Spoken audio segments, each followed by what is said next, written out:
బాలింతలకి ఈ లడ్డు ఎందుకు ఇస్తారో మీకు తెలుసా? డెలివరీ తర్వాత ప్రతి బాలింతకు ఈ చిన్న లడ్డు చాలా అవసరం అండి. తల్లి ఆరోగ్యంగా ఉంటేనే కదండి బిడ్డ కూడా ఆరోగ్యంగా ఉంటుంది. బాలింత ఆరోగ్యం కోసం నేను ఇవాళ ఒక ప్రత్యేకమైన లడ్డు చేశాను.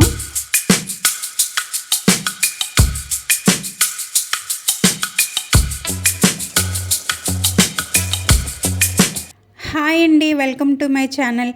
బాలింతరాలకు లడ్డూలు ఏంటి అనుకుంటున్నారా?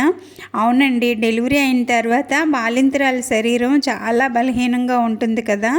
ఈ లడ్డు ఒక్కటి తినడం వల్ల బాలింతరాల శరీరంలో ఉన్న నొప్పులన్నీ పోయి మనిషి ఉక్కులాగా తయారవుతుందండి. ఇప్పుడే కాదు, ఫ్యూచర్లో కూడా తనకు నడుము నొప్పి లాంటి సమస్యలు రాకుండా ఉంటాయి. ఇందులో వాడే ఎడిబుల్ గమ్ము, నెయ్యి, డ్రై ఫ్రూట్స్ శరీరానికి లోపల నుంచి బలాన్ని ఇస్తాయండి. మరి లేట్ చేయకుండా ఈ లడ్డు ఎలా తయారు చేయాలో చూసేద్దాం రండి. ఇదిగోండి ఈ లడ్డుకు కావాల్సిన సరుకులు అండి ఇవి. అయితే ఇందులో డ్రై ఫ్రూట్స్ ఎలాగో వేస్తాం, కానీ ముఖ్యంగా వేయాల్సినవి 2 ఇంగ్రీడియంట్స్ ఉన్నాయండి. అందులో ఒకటి సొంటి పౌడరు, ఇంకొకటి అయితే ఎడిబుల్ గమ్ అండి. ఇదిగోండి చూపిస్తున్నాను కదా, అది 100 గ్రాములు 40 రూపీసే అండి. ఎక్కువ కాస్ట్ ఏమీ కాదు. ఇది సూపర్ మార్కెట్స్లో అన్ని చోట్ల దొరికిపోతుంది. అయితే దీన్ని ఎలా వాడాలి అనేది నేను ఇప్పుడు చెప్తానండి. డ్రై ఫ్రూట్స్ అన్నీ నేను ఏమేమి వాడుతున్నానో చూడండి. ఈ క్వాంటిటీ ఇంతే తీసుకోవాలని ఏమీ లేదు, అలాగే ఇన్ని రకాల డ్రై ఫ్రూట్స్ వాడాలని ఏమీ లేదండి. మీకు కావాల్సినన్ని మీకు నచ్చినవి వాడుకోవచ్చు. నేనైతే ఇక్కడ బాదాము, కాజు, పిస్తా, ఇంకా అక్రోట్ వాడుతున్నాను. పిస్తాను అక్రోట్ కొంచెం తక్కువే వాడుతున్నాను. ఇది వచ్చేసి పంప్కిన్ సీడ్స్ అండి, గుమ్మడి గింజలు అంటాం కదా, అవన్నమాట. అక్రోట్ అంటే వాల్నట్స్ అండి. ఇంకా ఎడిబుల్ గమ్ము, సొంటి, ఇవన్నీ వేపుకోవడానికి నెయ్యి. నేనైతే ఇక్కడ లడ్డూలు చుట్టడానికి కొద్దిగా గోధుమ పిండి కూడా వాడుతున్నాను. మీరు కావాలనుకుంటే డ్రై ఫ్రూట్స్ క్వాంటిటీ తగ్గించుకొని గోధుమ పిండి, గమ్ము కూడా ఎక్కువ వాడుకోవచ్చండి. 1/2 కేజీ గోధుమ పిండికి 1/2 కేజీ గమ్ము కూడా వాడుకోవచ్చు, ఏం కాదు. ఈ గుమ్మడి గింజలు కూడా మీరు కావాలంటే వాడచ్చు, లేదంటే స్కిప్ చేసేయండి. ముందుగా బెల్లం తురుముకొని పక్కన పెట్టుకుందామండి. డ్రై ఫ్రూట్స్, గోధుమ పిండి, గమ్ము అన్నీ కలిపి 1 కిలో ఉన్నాయండి. బెల్లం అయితే నేను 1/2 కేజీ వాడుతున్నాను. సొంటి కూడా మిక్సీలో వేసి పౌడర్ చేసుకున్నాను. ఇప్పుడు స్టవ్ ఆన్ చేసి కడాయి పెట్టుకొని నెయ్యి కొద్దిగా వేసుకొని ఎడిబుల్ గమ్ని ఫ్రై చేసుకోవాలండి. నెయ్యి బాగా వేడెక్కిపోకుండా మనం పోపులకు వేసుకుంటాం కదా, ఆ వేడి ఉన్నప్పుడు ఈ గమ్ వేసి వేపుకోవాలి. జస్ట్ మనం ఫ్రైన్స్ వేపుకుంటాం కదా, అలాగే అండి. నెయ్యిలో వేయగానే తేలిపోతాయి. బాగా వేడెక్కిపోయిందంటే గమ్ము వేగకపోతే పళ్ళకు అంటుకుంటుందండి. నెయ్యి ఎక్కువ వేసి ఒకేసారి వేపామంటే కొన్ని వేగుతాయి, కొన్ని వేగవండి. అందుకని కొద్దిగా నెయ్యి వేసి ఒక 3-4 వాయిల్ కింద వేపుకున్నాను. ఇది వేగాక ఇలా వస్తుందండి. ఇలా కొద్దిగా బ్రౌన్ అయిపోయినా ఏం పర్వాలేదండి, చేదైపోదు. దీన్ని ఇలా చేత్తో కొద్దిగా నలిపేసి వేసుకుంటే సరిపోతుందండి. ఏం మిక్సీ అది చేయక్కర్లేదు. ఒకవేళ ఇలాగ వేసుకున్నా పర్వాలేదండి. కరకరలాడుతూ పంటకి తగిలి టేస్టీగా ఉంటుందండి లడ్డు. ఇప్పుడు కడాయిని టిష్యూ పేపర్తో క్లీన్ చేసేసుకున్న తర్వాత కొద్దిగా నెయ్యి వేసుకొని డ్రై ఫ్రూట్స్ ఒక్కొక్కటిగా వేపేసుకుంటున్నాను. అన్నీ ఒకేసారి కూడా వేపేసుకోవచ్చండి. నేనైతే క్వాంటిటీ ఎక్కువ ఉంది కదా అని విడివిడిగా వేపుకుంటున్నాను. బాగా క్రంచీగా ఏమి వేగక్కర్లేదండి, కొంచెం లైట్గా వేగితే సరిపోతుంది. ఇలా అన్నీ వేపుకొని పక్కన పెట్టుకున్నానండి. గుమ్మడి గింజలు మీకు దొరకకపోయినా నచ్చకపోయినా స్కిప్ చేసేయండి. వీటిలో కూడా చాలా హెల్త్ బెనిఫిట్స్ ఉన్నాయి, అందుకనే నేను వాడుతున్నాను. ఇప్పుడు నేను గోధుమ పిండి వేపుకుంటున్నానండి. గోధుమ పిండి వేపడానికి నెయ్యి ఎక్కువ వేయకూడదండి, ఉండలు కట్టేస్తుంది. స్టవ్ని మీడియం ఫ్లేమ్లో పెట్టుకుని గోధుమ పిండి గోల్డెన్ కలర్ వచ్చి మంచి సువాసన వచ్చే వరకు వేయించుకోవాలండి. ఇలా వేగడానికి ఒక 1/2 గంట నుంచి 20 నిమిషాలు టైం పడుతుందండి. ఇదిగోండి ఈ కలర్ వచ్చిన వరకు వేగాలండి.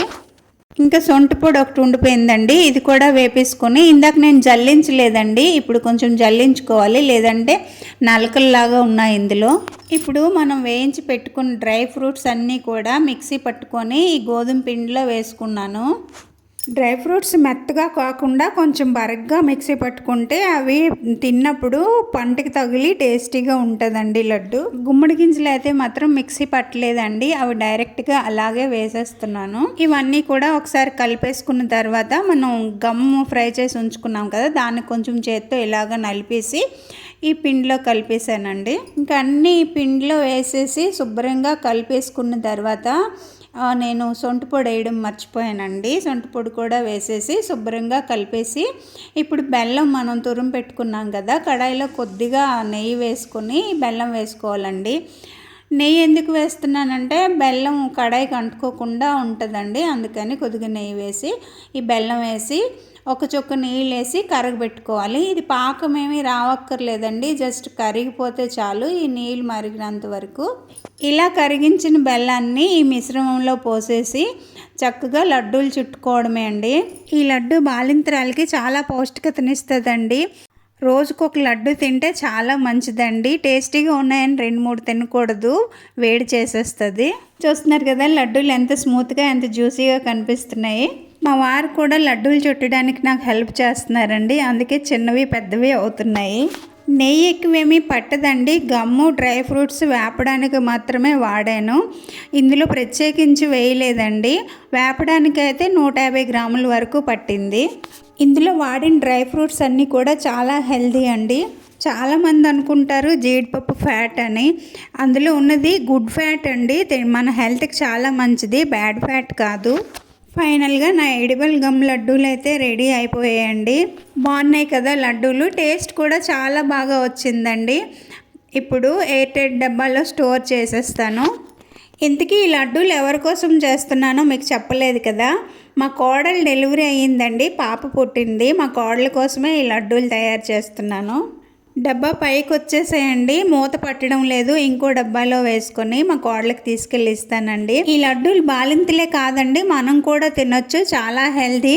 ఇటు సైడ్ వాళ్ళంతా ఈ గమ్ లడ్డూలు చలికాలంలో కంపల్సరిగా చేసుకొని తింటారండి. చలికాలంలో బాడీని వేడిగా ఉంచుతుందటండి ఈ గమ్ము, అందుకని ఇటు సైడ్ చలి ఎక్కువ కదా, అందరి ఇళ్ళల్లోనూ ఈ లడ్డూలు కంపల్సరిగా చేసుకొని తింటారండి చలికాలంలో. మనం డ్రై ఫ్రూట్స్ చాలా ఎక్కువ క్వాంటిటీలో వేసాం కదా, వాళ్ళు కొంచెం డ్రై ఫ్రూట్స్ తగ్గించుకొని ఎడిబుల్ గమ్మును గోధుమ పిండి ఎక్కువ వాడతారండి. గమ్ అయితే చాలా ఎక్కువ వాడతారు. ఆ గమ్ని ఇటు సైడ్ గోంద్ అంటారండి. ఈ గోంద్ అనే పదార్థాన్ని మన సైడ్ ఎక్కువగా వాడరు కాబట్టి ఈ లడ్డు ఒకవేళ మీ ఇంట్లో బాలింతరాలకి ఇవ్వాలి అనుకుంటే ఒకసారి డాక్టర్ని కనుక్కొని ఇవ్వండి. ఓకే అండి, నా లడ్డు రెసిపీ ఎలా ఉందో కామెంట్ చేసి చెప్పండి. నచ్చితే లైక్ చేసి హైప్ ఇవ్వండి. సబ్స్క్రైబ్ చేసుకోవడం మర్చిపోకండి. ఇంకో మంచి వీడియోతో మళ్ళీ కలుద్దాం. అంతవరకు సెలవండి, బాయ్.